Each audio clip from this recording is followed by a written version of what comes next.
Material de examen. El material de examen va a ser clase y como creo que ya todos tienen en forma electrónica el libro de Derecho Internacional Público del doctor Larios Ochaíta, ¿verdad?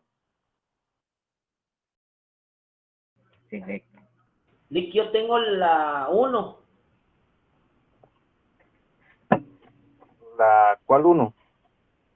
Por lo que vimos en el público uno. Sí, bueno, yo he estado tratando, he estado sacando el examen de la octava edición. Prácticamente todas las ediciones son actualizaciones, ¿verdad? Entonces, utilicemos ese libro para el primer examen parcial. El segundo examen parcial va a ser de otra forma, pero ahorita ocupémonos en este examen parcial.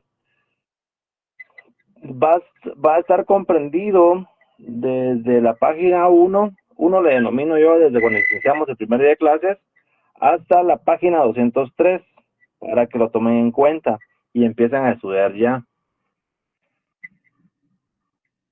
¿Qué se va a preguntar? Todo lo que hemos visto en clases. La clase la hemos sacado de este libro y la razón por la cual se realizó de esa forma hemos estado llevando la clase es para que ustedes hagan se refresquen de lo que vieron en Derecho Internacional Público 1, porque definitivamente tiene que tener la base uno desde ese curso para poder comprender las esas instituciones que vamos viendo. El programa de estudio de Derecho Internacional Público 2 está basado en tratados y convenios internacionales, pero y parte de la temática de curso de enseñanza-aprendizaje, Mirna, ¿no escuchó Mirna? Con relación a la página, cuénteme.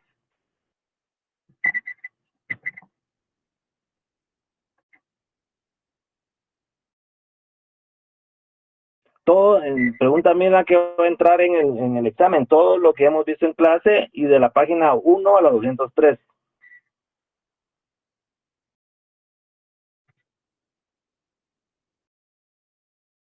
Entonces, tomando de base eso, ustedes tienen grabadas las clases, pueden repasar en estas clases que hemos tenido.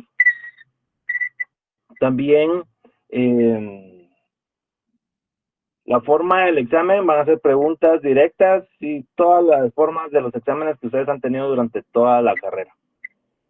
Les indicaba que hoy estamos 18 de agosto, tenemos aproximadamente 2 clases más, que sería el día 21.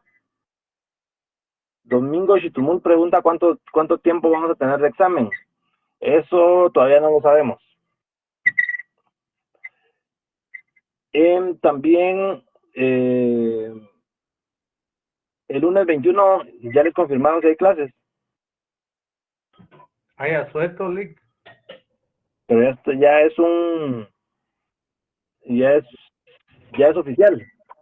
Ya está en el día de Centroamérica. Bueno. Sí, Lick, a todas las instituciones autónomas y semiautónomas y las del Estado. Sí, perdón, les preguntaba esto porque yo todavía no he visto publicaciones oficiales todavía, entonces por eso les preguntaba. Entonces tenemos clase el día 25 de hoy en 8 y tenemos clases el día 28. Solo confírmenme, ¿tienen examen ese día 28? El 25 de examen. ¿Cuándo inician los exámenes? El 22, ¿verdad? El miércoles. El miércoles 23, 25, 29, 31 y 4 de agosto está el calendario de exámenes. Ah, ok, entonces el 25 no tenemos clases y el 28 sí. Entonces tenemos, pues solo sería esta y 28, ¿verdad? Bueno, entonces vamos a tratar de abarcar ya nos queda poco para poder llegar a la 203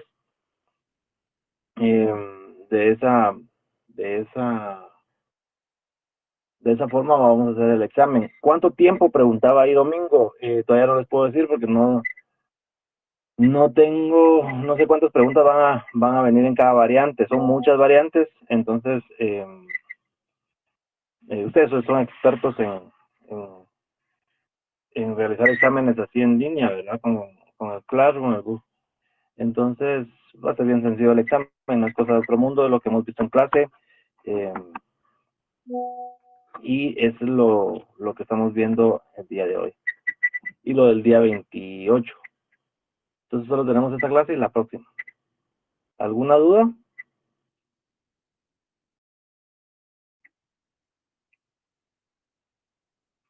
Todo claro, Lick.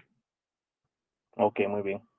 Entonces, iniciamos con la clase. Parte de lo que estamos viendo en los temas que hemos empezado desde la semana anterior es lo de los tratados. ¿Qué es un tratado? ¿Y qué es un convenio? ¿Y qué es una convención? ¿Y qué es todos los sinónimos que vimos en su momento, ¿verdad? Todo eso está en el libro. Los protocolos, los pactos, el modus vivendi, la declaración, los concordatos, todo esto tiene relación con el derecho internacional público. Y desde ese punto de vista, vamos a ver quién es la persona que lleva a cabo esos tratados o esos pactos entre estados. Porque si se dan cuenta, hemos estado viendo desde el punto de vista general cómo los estados tienen esa facultad de poder negociar entre estados y efectivamente pero obviamente no vamos a ir todos nosotros que conformamos el estado a firmar un tratado frente a otro estado, sino que es una persona en específica o un grupo de personas en específico que tienen esa función delegada a través de las leyes. ¿Por qué les digo a través de las leyes? Porque en nuestra Constitución establece la persona que representa al país. Y una de las personas que representa al país es el presidente de la República de Guatemala. Y el presidente de la República de Guatemala, en este caso, si él no realiza esa firma del tratado, convención o pacto, convenio con otro estado, manda un delegado. Y este delegado que envía el presidente tiene su fundamento, en este caso, en la parte organizativa o la parte estructural de la Constitución Política de la República de Guatemala. ¿De cuántas partes está compuesta nuestra Constitución?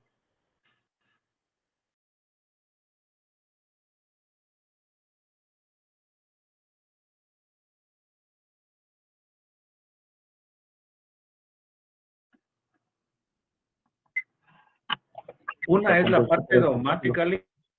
¿La otra? La parte orgánica. ¿Y la otra?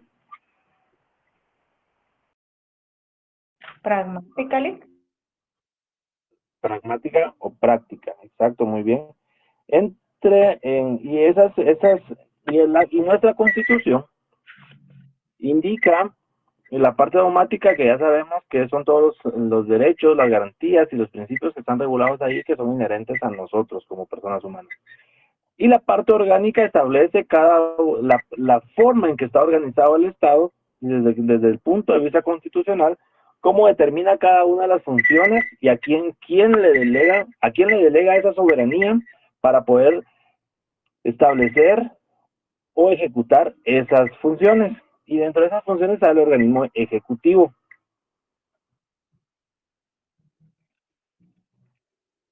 El organismo ejecutivo. Y el organismo ejecutivo, como su nombre lo indica, es el encargado de ejecutar las políticas públicas de un Estado. Y en este caso, dentro del organismo ejecutivo tenemos al Ministerio de Relaciones Exteriores, que es el encargado o es nuestra carta de presentación o es nuestro representante de Guatemala, de nosotros como sociedad, de nosotros como pueblo, ante el mundo, ante organizaciones, ante estados, ante convenios, ante convenciones. Ese ministerio es el encargado de llevar lo que el presidente o el Consejo de Ministros o cualquier delegado o cualquier situación que se dé de forma internacional las haga valer, las haga ver o haga ejerza nuestro derecho de voto, nuestra oposición, nuestro mantenernos a favor de alguna política internacional que se pueda o de nuestro acuerdo. Entonces es el Ministerio de Relaciones Exteriores. Partiendo de lo general, vamos a lo específico. Entonces viene, posteriormente tenemos al Ministerio de Relaciones Exteriores y ¿quién nos representa?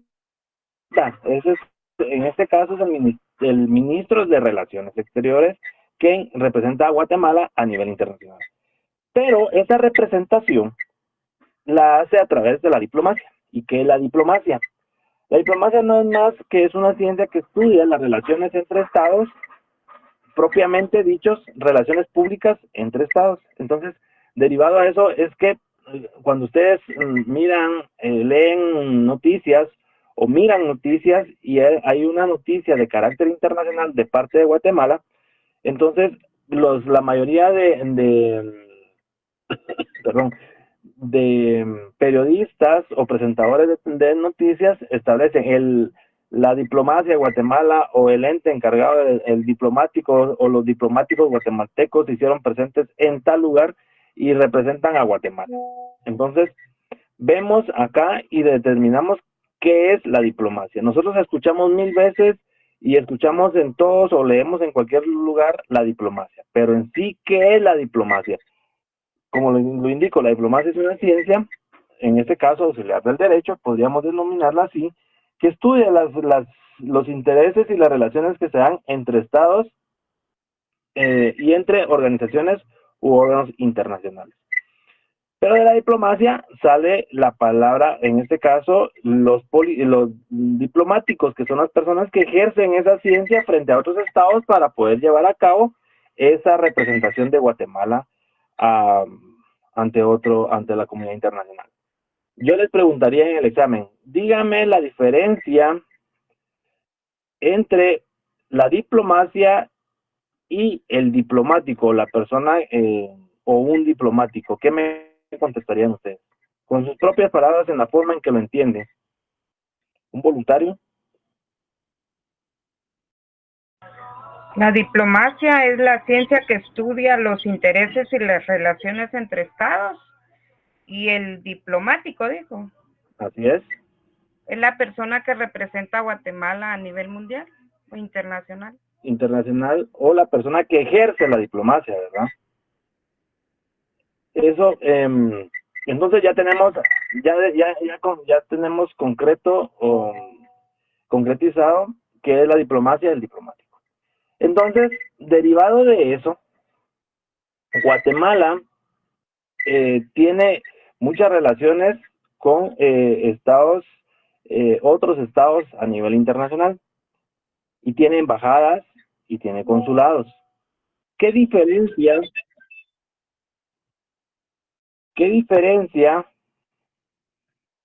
hay entre un consulado? ¿Qué entienden ustedes por embajada y consulado?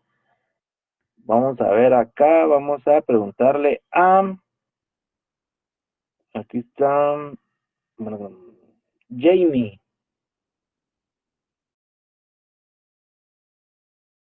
¿Me escucha Jamie? No le puedo ver el apellido.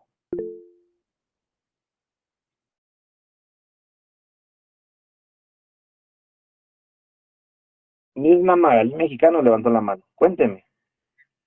Buenas noches, licenciado. Hola, ¿cómo está? Buenas noches.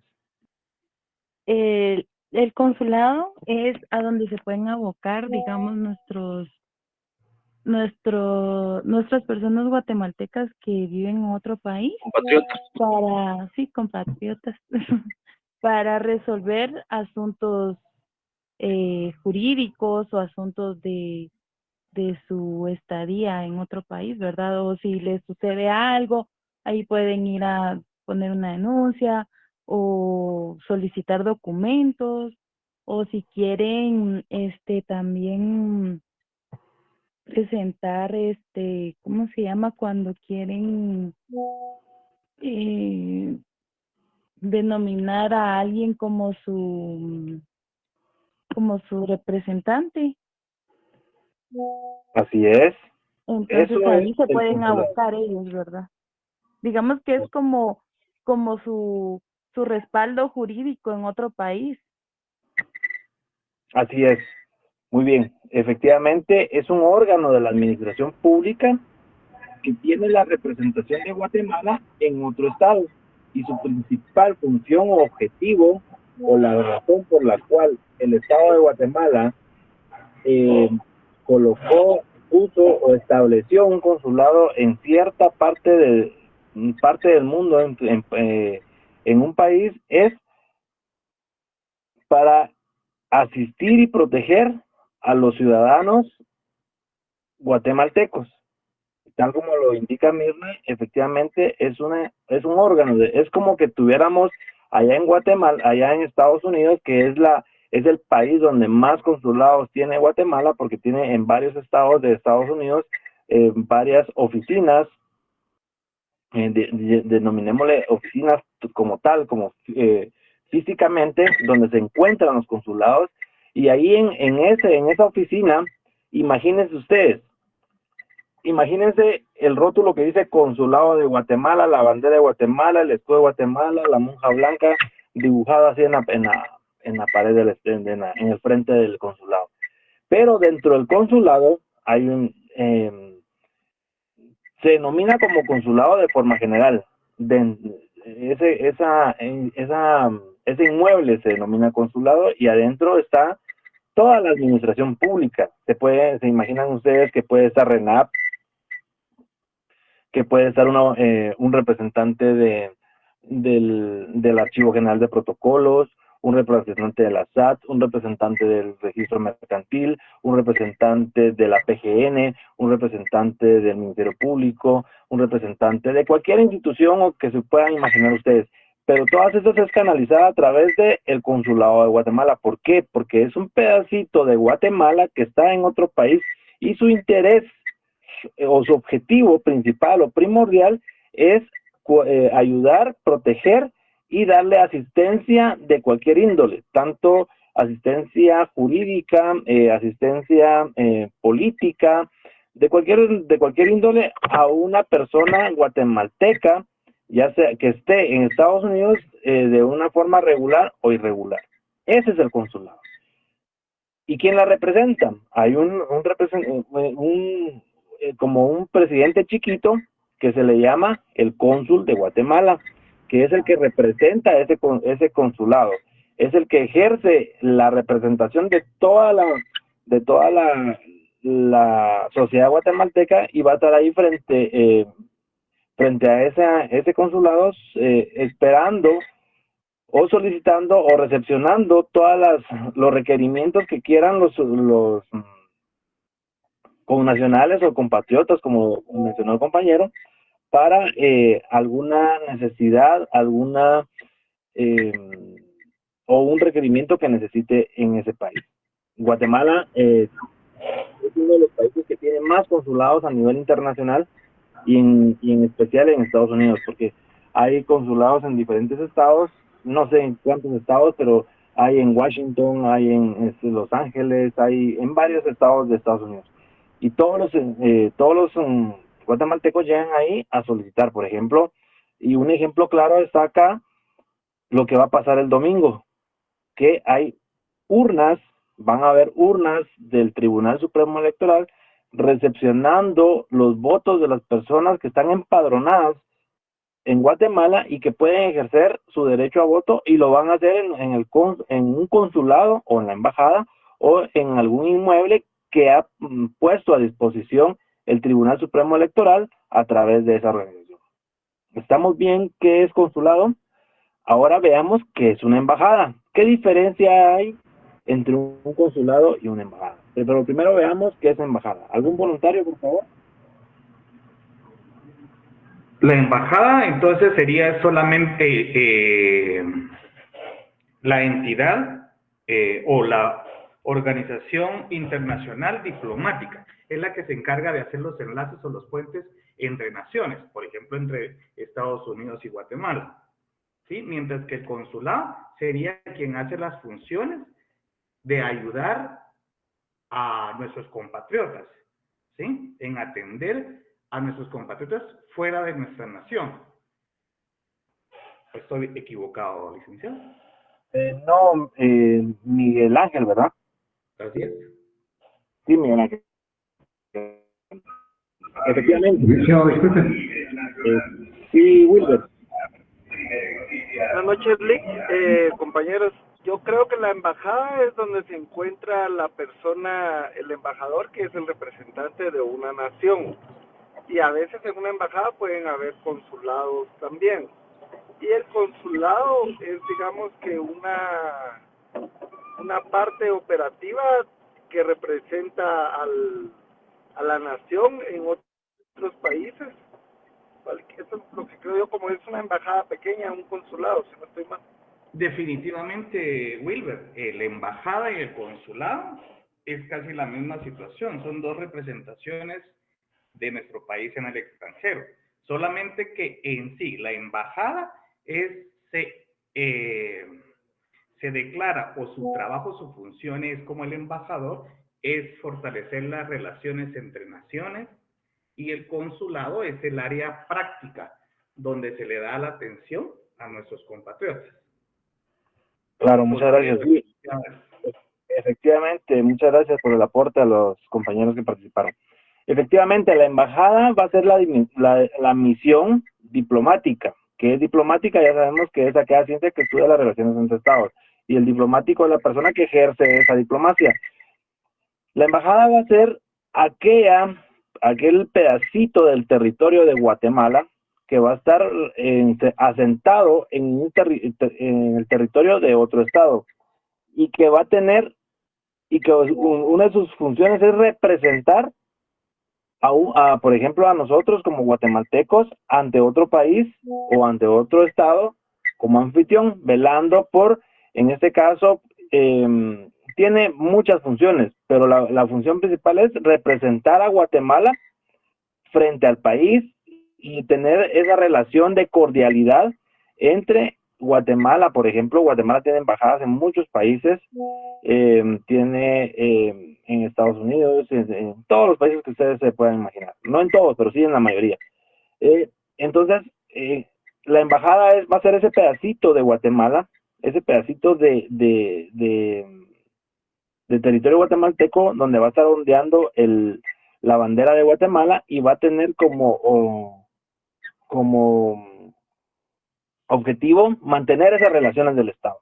Y tal como lo decía el compañero Miguel Ángel y el otro compañero, es que el consulado es como el brazo operativo, es la administración de Guatemala en otro país. La embajada va a ser la representación.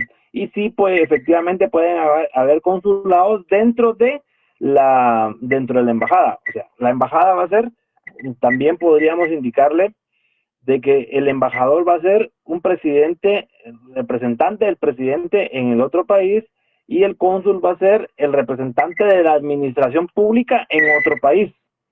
Por eso es distinto ser embajador a ser cónsul. ¿Y qué hacen estos señores? Su función la hacen o la realizan, a través de la diplomacia que ejerce, que hay entre esos dos países. Entonces, ¿y cuál es la diferencia?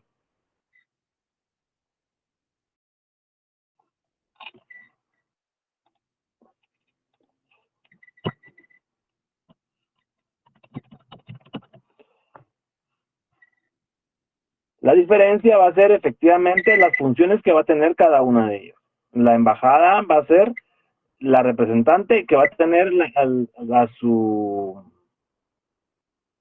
cargo esa representación de Guatemala frente a otro estado, y el consulado va a ser la administración pública de Guatemala en otro país, con el objetivo de poder ayudar o recepcionar las solicitudes que haga cualquiera de las personas guatemaltecas en otros países. Ahora, ¿qué es la Cancillería? ¿Qué entiende por Cancillería? El canciller.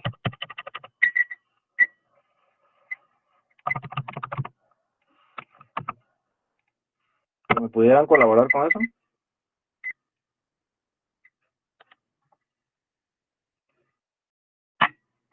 El canciller es el jefe de un estado encargado de la representación, de la política exterior del estado, de trasladar, digamos, la política exterior del gobierno ejecutivo. Exacto. Es el Por ejemplo, encargado de salvaguardar los intereses de la nación, o sea, del país que representa, ¿no? Ante un órgano internacional. Exacto. Entonces, acá en Guatemala, muy bien, muchas gracias. En Guatemala, nuestro canciller va a ser el ministro de Relaciones Exteriores o la persona que a través de un mandato o representación vaya a realizar esa función a la cual fue invitado o debe ir obligatoriamente o de forma voluntaria a una convención, a un tratado, a la celebración de un tratado. Entonces, nuestro ministro de Relaciones Exteriores va a ser la persona que, tal como dijo el compañero, quien va a representar los intereses de nuestro país, de Guatemala, frente a otras instituciones. Y le denomina la doctrina y normas jurídicas de carácter de derecho internacional, lo denominan canciller. En algunos otros países, antes de muchas reformas, se le denominaba canciller también al representante de un país dentro del mismo país. Pero con la evolución del derecho y todo esto se fue determinando que efectivamente representa al país, pero frente a otros países. Y en este caso, la diferencia sustancial va a ser entre la embajada, el consulado y la cancillería, es que la embajada es el representante asentado en ese país. El cónsul va a ser el administrador de un estado dentro de ese país, con el principal objetivo de velar por los intereses de los connacionales en otro país. Y el canciller va a ser quien no es permanente, sino de una forma temporal, va a representar al país frente a la comunidad internacional en un asunto específico, a diferencia del embajador, que es una persona de carácter permanente, asentado en otro país. ¿Estamos bien con esa diferencia? Esa va a ser pregunta de examen obligatoria. ¿Dudas? Perdón, o sea que usted indicaba de que la Cancillería es temporal, mientras que la embajada es permanente, así es, ¿verdad? Así es. ¿Por qué? Porque la embajada, como su nombre lo indica, va a ser el pedacito de Guatemala, denominémosla de esa forma, para funciones de ejemplo, es un pedacito de Guatemala asentado dentro del territorio de otro país. Pongámosle nombre, pongámosle México. La embajada de Guatemala o ese pedacito de Guatemala va a estar en el territorio mexicano. Pero al momento de tener una embajada, tiene que tener a un representante, al embajador. ¿Por qué se le denomina embajador? Porque es la persona que representa a Guatemala en México, pero debe estar de una forma permanente. Por ejemplo, ahora cambiemos de escenario. Si en Estados Unidos tiene la embajada acá en zona 16 y tiene un embajador. Si ustedes se dan cuenta, el embajador de Estados Unidos siempre está aquí en Guatemala, no está un día sí, un día no, sino que siempre está dentro del territorio, representando a Estados Unidos. Entonces, pero cuando viene, por ejemplo, el canciller de Estados Unidos acá a firmar un convenio, un contrato o a visitar a Guatemala, ¿Se recuerdan cuando vino, vamos a ver, en algún momento vino John Biden, cuando iban a firmar, creo que el acuerdo de la CITIC, si no estoy mal, él no era presidente, sino que el presidente era el vicepresidente, entonces él vino de una forma temporal, ya, en este caso, él venía en representación de Estados Unidos como presidente, pero pudo haber mandado a X persona, en este caso al ministro de Relaciones Exteriores de Estados Unidos, no sé cómo le denominan allá en Estados Unidos, que en este caso hubiese sido el canciller de Estados Unidos, hubiera venido a Guatemala solo a visitar Guatemala por asuntos políticos, geopolíticos, económicos, legales, jurídicos, pero únicamente es de forma temporal.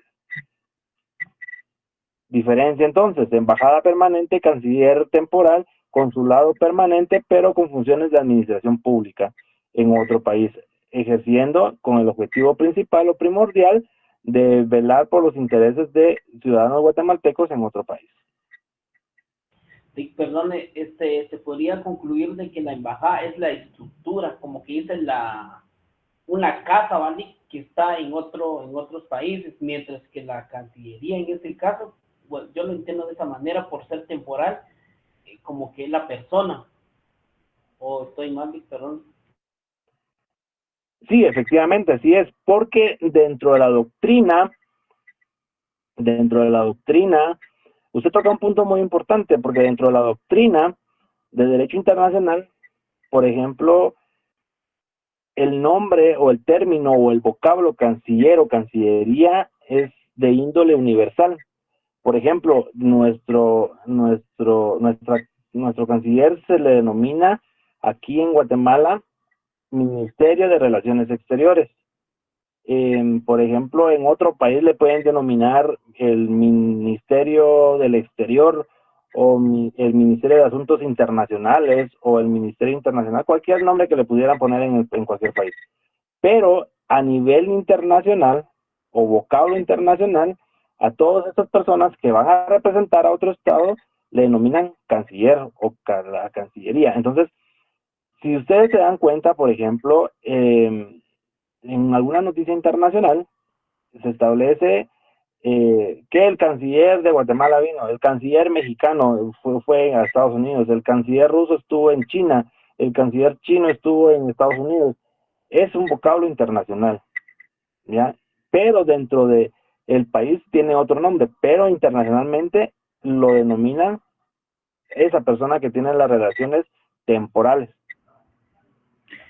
Es el nombre de ministro en nuestra nación, en el país, es el ministro de Relaciones Exteriores. Y en el exterior se le denomina como canciller, entonces. Así es, por ser un término o vocablo de índole internacional. Sería el sinónimo, ¿verdad? Ministro de Relaciones Exteriores y canciller. Así es. Disculpe, una pregunta. Bueno, dos. Una es,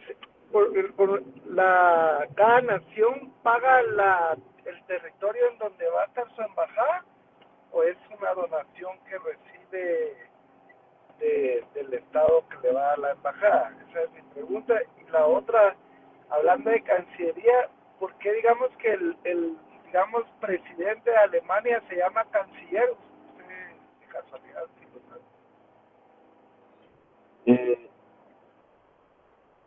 En este caso, la primera pregunta, sí, efectivamente Guatemala tiene que pagar todos los gastos de la persona que tenga en cada país. ¿Por qué? Porque son intereses de Guatemala tener a un país, a una embajada o un embajador en cierto país, ¿ya? Por ejemplo, en el gobierno de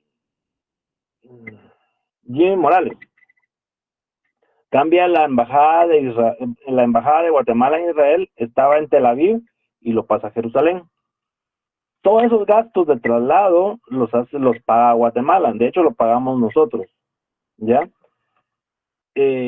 Con nuestra autorización o nuestra venia, sí o no, Jimmy Morales viene y lo cambia, y todos esos gastos los pagamos nosotros. Las embajadas en todos los países nosotros la pagamos. Obviamente la seguridad también la ponemos como Estado de Guatemala, pero también es una colaboración del Estado donde se encuentra la embajada. ¿Por qué? Porque al Estado de Guatemala le interesa tener relaciones internacionales con ese país. Por ejemplo, a nosotros nos interesaría que estuviera aquí la embajada de, por ejemplo, de X país, un país asiático, acá en Guatemala. Sí o no, no lo sabemos, pero entonces no podríamos estarle pagando nosotros en este caso, a esa embajada para que estuviera en nuestro territorio, sino que el país asiático le está pagando a su embajador para que esté aquí, porque el país tiene intereses sobre Guatemala, en algún interés económico, comercial, jurídico, político, pero el país es el que paga, el país es el que tiene su embajada o ese pedacito de territorio en el otro estado es el que paga su cuota o paga los gastos. Y el otro, en Alemania, sí tienen esa figura de canciller porque, y lo traen, y lo tienen desde la época de la Primera Guerra Mundial. Si ustedes han escuchado noticias, documentales de la Primera, Segunda Guerra Mundial, en específico la Segunda, cómo Hitler va ascendiendo al poder, y en una de sus, en alguna de sus ascensos le denominan el canciller de Alemania. ¿Pero por qué? Porque ellos tienen esa figura como representante de ese país ante sus propios ciudadanos.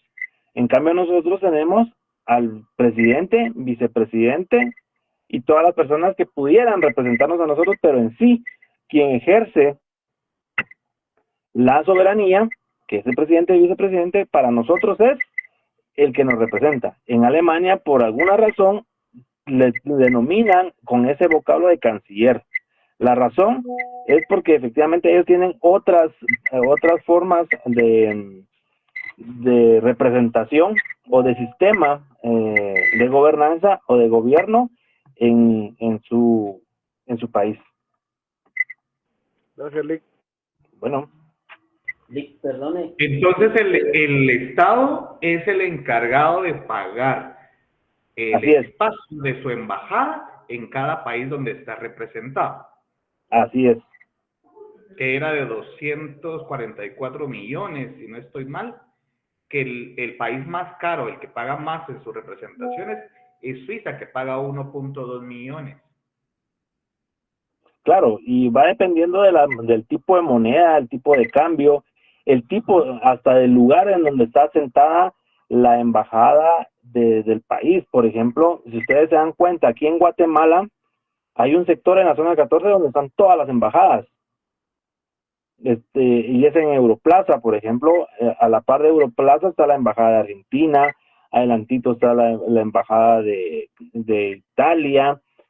Son lugares exclusivos. ¿Por qué? Porque los países requieren que su estado, su representante en el país esté salvaguardado de cualquier situación. Dice también Edgar que Uruguay también está por acá. Sí, tenemos también muchas embajadas acá y regularmente están en esa zona de la ciudad capital. Carlos, contame, Carlos. Gracias, Lick.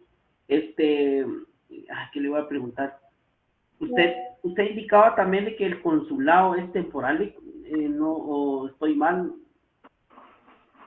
Puede ser temporal o permanente. Les decía esto porque, por ejemplo, digamos de que Guatemala tenga un consulado en Nebraska, por ejemplo, y lo asienta en Nebraska, en el estado de Nebraska, pero no hay muchos guatemaltecos ahí, entonces, y requiere más demanda en Los Ángeles, en Houston. ¿Qué otro estado tienen donde hay muchos? En Texas, por ejemplo. Entonces, lo trasladan de allá, de Nebraska, para alguno de esos estados donde hay más afluencia de guatemaltecos, donde se necesita más representación de Guatemala derivado de la demanda. Por ejemplo, en Los Ángeles, si no estoy mal, corríjame si estoy mal, creo yo que es el lugar donde hay más consulados de Guatemala en Estados Unidos. Es en todo el estado de California, Lick, San Francisco, Los Ángeles, San Diego, diferentes lugares así. Sí, porque es el lugar donde hay más afluencia de guatemaltecos, ¿verdad? Bueno. Y perdón, para concluir, usted indicaba de que Guatemala no tiene embajada en todos los países, en la mayoría, pero ¿en cuáles no, Lick, y por qué? Por ejemplo, el ejemplo más claro acá es China. Conflictos geopolíticos, por ejemplo, de que ustedes máximo se dio en esta época de elecciones que hoy terminó, perdón, de campaña que hoy terminó, en donde Guatemala, porque es aliado de Estados Unidos, no tiene relaciones comerciales propiamente dichas con China, con el Estado chino, o con la República Popular China, pero sí las tiene con Taiwán. ¿Y por qué con Taiwán? Porque Taiwán es aliado de Estados Unidos pero no con China. Entonces, no hay embajada, por ejemplo, y una de las razones es esa, porque son aliados de Estados Unidos y Estados Unidos no se lleva con China. Ustedes saben la historia geopolítica también de esa rivalidad, ¿verdad? Entonces, es por ello que no hay embajadas de Guatemala en China ni de China en Guatemala. Por ejemplo, también se me ocurre Ucrania. Guatemala no tiene embajada en Ucrania ni Ucrania en Guatemala. ¿Por qué? Todavía no ha habido esa relación internacional de convenios, de tratados que puedan tener con China, por ejemplo. Venezuela, si no estoy mal, también no tiene embajadas de Guatemala en territorio venezolano. ¿Por qué? Porque por esa amistad o ser aliado de Estados Unidos, Guatemala con Estados Unidos y Estados Unidos no con Venezuela. Entonces, por ahí se va dando esa situación. Gracias, Lick. Bueno. Licenciado. Muy buenas noches. Usted nada más manifestarle que en Estados Unidos el Ministerio de Relaciones Exteriores es el Departamento de Estado y la persona que le ejerza es el secretario de Estado. Perdón, no me escuché, disculpe. No sé si se escucha. Se quedó en Departamento de Estado. Sí, que en Estados Unidos el Ministerio de Relaciones Exteriores es el Departamento de Estado y la persona que le ejerce es el secretario de Estado. Ah, ok, muy bien. Vean, entonces acá el compañero también nos amplía el conocimiento indicándonos, y por ejemplo, si viene el secretario de Estado acá, no le mencionan, digamos, los periodistas no van a decir el secretario de Estado, sino que el canciller de Estados Unidos vino a Guatemala por X y razón. Porque es un vocablo internacional, lo utilizan todos. En la noticia se escuchan mencionar esas palabras, ¿verdad, licenciado? Sí, de hecho, por eso le menciono que es como una palabra universal, ¿verdad? Es como derechos humanos. Por ejemplo, le dice los derechos humanos, nosotros en Latinoamérica y los hispanoparlantes le denominamos derechos humanos. En otras partes del mundo les denominan el derecho a la persona. En otros les denominan derechos universales, por ejemplo. Entonces, pero son palabras universales que tienen el mismo significado. entonces se vuelven universales, ¿verdad? Ahorita cuando veamos, por ejemplo, la Carta de las Naciones Unidas y el Pacto de Derechos Humanos y Políticos, vean cómo le denominan todos los estados, cómo le denominan derechos humanos. Por ejemplo, en la Segunda Guerra Mundial, todos hablan de las grandes violaciones a los derechos humanos, el exterminio en masa que realizaron los nazis, pero en ese momento nadie le denominaba ni nadie reconocía los derechos humanos a nivel internacional. A raíz de ese conflicto surge toda esta gama de denominaciones con relación al derecho humano o al derecho de la persona.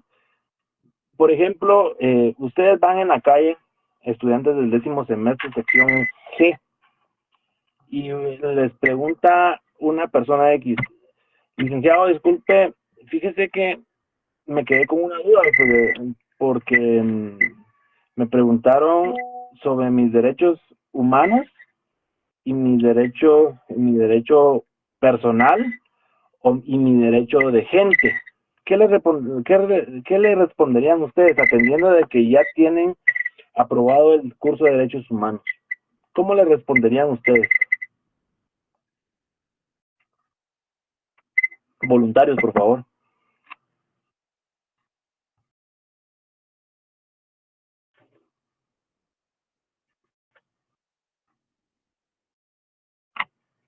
Que es lo mismo, es un sinónimo. Es un sinónimo de lo que está de los derechos que son inherentes a la persona humana. Su derecho de persona, su derecho de gente, su derecho humano, su derecho Todos universal. los seres humanos somos libres e iguales en dignidad y en derecho. Claro, por ejemplo. Entonces, ¿y por qué me dijo a mí? Le preguntaría yo a usted, Miguel Ángel, ¿por qué me dijo a mí derechos humanos y derechos universales? Creo que me confundió. ¿Qué le diría a usted? En derechos universales y derechos humanos, porque de lo si que usted hablamos de derechos humanos es una situación a nivel internacional, es universal, porque no solamente Guatemala goza de esta situación, sino que es la unión de varios países. Por eso lo podríamos determinar como un derecho universal. Claro, sigue siendo lo mismo, o sea, tiene diferentes vocablos, por eso, y el ejemplo deviene de la palabra canciller, que es un concepto o un vocablo que lo manejan en todas las partes del mundo. De eso deviene el ejemplo.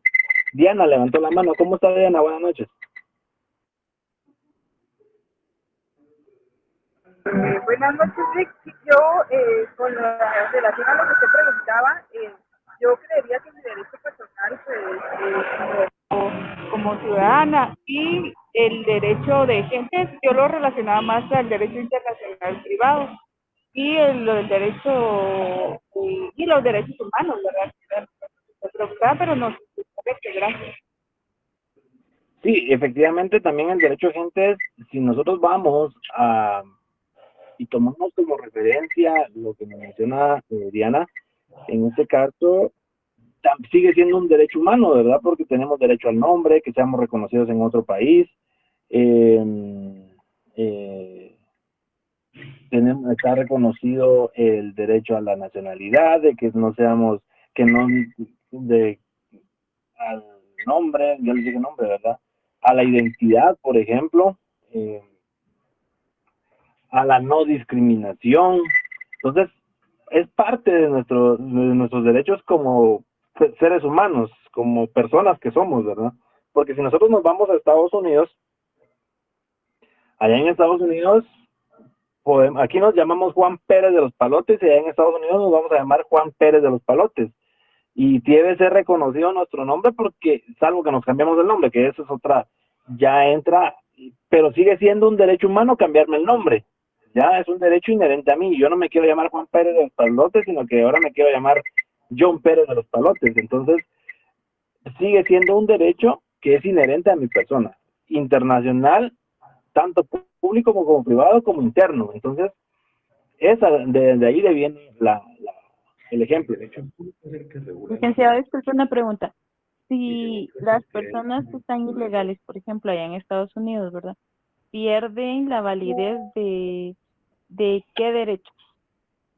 Ese pregunta. Porque realmente allá son discriminados,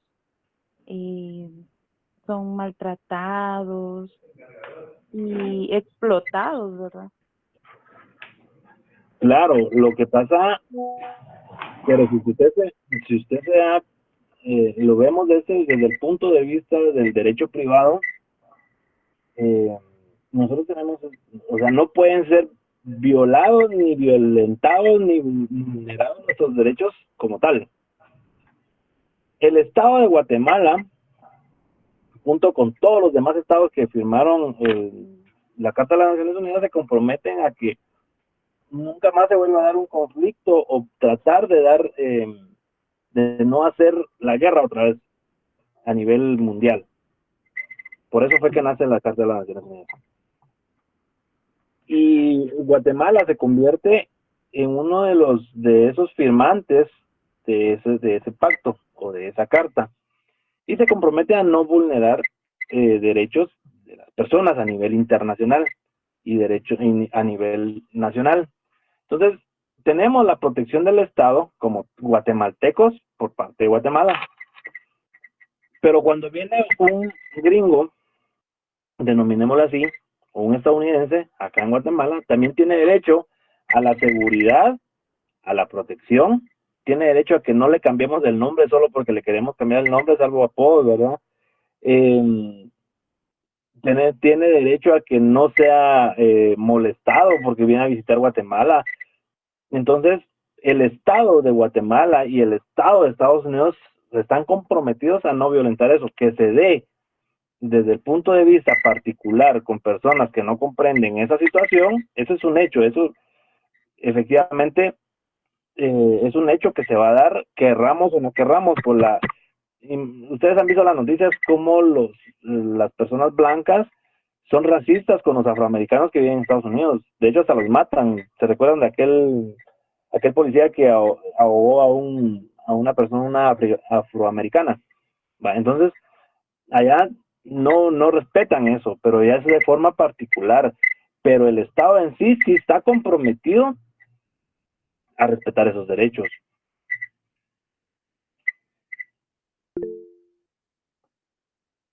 Solo que aquí hay una excepción. La mayoría de convenciones con relación a derechos humanos, adivinen quién las promueve: Estados Unidos. Pero ellos son los últimos, o tal vez los que nunca se adhieren a esos pactos. La razón, ahí ya está contestada la pregunta, porque son violadores de derechos humanos de personas que no son nacionales, o pues son personas extranjeras, por alguna razón. Buenas noches, licenciado. ¿Quién habla? Gerson Rosales, le saluda. Sí, Gerson, ahorita te voy a dar la palabra, contame. Sí, licenciado, para lo que dice la compañera es que a pesar de que sean normas internacionales, ¿verdad? Y pactos que se hagan, que se le celebren entre países, ¿verdad? Al final sigue siendo ámbito del derecho, ¿verdad, licenciado? Y sigue siendo parte del deber ser, ¿verdad? Entonces, por el ejemplo que daba la compañera, ¿verdad? Al final igual podríamos suponer de que porque aquí tenemos normas penales que, ¿verdad? Que penan o que, sí, prácticamente que prohíben, ¿verdad? Los asesinatos, por ejemplo, o la extorsión, al final sigue existiendo, ¿verdad, licenciado? Entonces, de igual forma, yo considero que incluso al ser tratados internacionales, al final sigue siendo un deber ser, ¿verdad? Que a pesar de que está establecido, pues siguen habiendo violaciones, ¿verdad, licenciado? Ya sea por personas individuales o incluso también los mismos estados, ¿verdad? Los mismos gobiernos, pues siguen vulnerando los derechos de las personas, ¿no? Sí, así es, efectivamente, como usted indica, el deber ser. La norma está hecha para cumplirla, ¿verdad? Y se hizo por alguna razón. No es como aquello que dicen: las reglas están hechas para romperse. Eso hay que sacárselo de la mente, ¿verdad? Eso no es para un estudiante de derecho, un profesional del derecho. Aquí la norma está hecha para cumplirla y respetarla, no para romperla. Entonces, el deber ser de la norma es salvaguardar los derechos de las personas. Que no se dé es otro resultado. Pero si no se da ese respeto, ya se encuadra, como dice usted, en acciones prohibidas que tienen una sanción. ¿Y cómo se llaman esos? Delitos o tipos penales. Si usted realiza un acto que está prohibido por la ley, va a tener una consecuencia, y la consecuencia es la sanción que le impone esa ley para derivado de la acción que se realizó. Domingo. Buenas noches, Lick. Solo es un comentario en relación al ejemplo que puso hace un momento en relación al racismo que se vive entre personas de color y blancos en Estados Unidos. Pero esa parte también aquí en Guatemala la vivimos, licenciado. Con mucha vergüenza. Nosotros tenemos un estado racista, ¿verdad? Desde muchos puntos de vista, desde diversas situaciones. Y esa parte, pues, hemos sido discriminados desde hace tiempos, ¿verdad? Y entonces esa parte, y la discriminación no solo es por la indumentaria que nosotros utilizamos, sino también hemos sido o han sido excluidos muchas comunidades a los servicios educativos, a los servicios de salud. Y esa parte también pareciera, no es que pareciera, al Estado le conviene esa parte, ¿verdad? Tener a ignorantes para ser manipulados tan fácilmente. Y la otra parte también que en Guatemala, pues el Estado también ha sido uno de los que más ha violado a los derechos humanos. Por ejemplo, en un municipio de Baja Verapaz que es Rabinal, allá hubieron en la guerra, actualmente hay 7 masacres ya definidas, ya están ejecutoriadas, ¿verdad? Y todavía quedan pendientes aproximadamente como 8, perdón. Por un lado, y por otro lado también, hablando de lo que estamos platicando en relación a la clase, pues también a Guatemala el 31 de enero de, no sé si es de 1980-81, invadió el territorio de España al haber quemada la embajada de España, ¿verdad, licenciado? Es un comentario nada más. Sí, muchas gracias, Domingo. Efectivamente, usted tiene mucha razón. Nosotros aquí en Guatemala somos racistas y clasistas, derivado de muchas situaciones que se han dado a nivel historia, ¿verdad? Y sí tiene razón, efectivamente, el Estado de Guatemala ha violentado muchos, ha sido uno de los máximos violadores de derechos humanos en Guatemala. Hay sentencias de la Corte Interamericana de Derechos Humanos que efectivamente han sancionado a Guatemala derivado de eso, de esas violaciones a los derechos humanos, y en este caso hay un ejemplo, está el caso de las 2 R's allá en Petén, la documentación de todas las masacres que se realizaron en el conflicto armado interno y muchas situaciones que se dieron en ese momento. Y lo que usted menciona, lo de España, también habría que analizar, porque ahí hay muchas situaciones que se dan con relación a ese momento de la historia, que es un muy buen tema para platicar en la próxima clase. Vamos a dejarlo así en el tintero para poder expresar nuestras opiniones con relación a cada una de esas. Pero muchas gracias por su participación, Domingo. Blanca Iris también levantó la mano, por favor.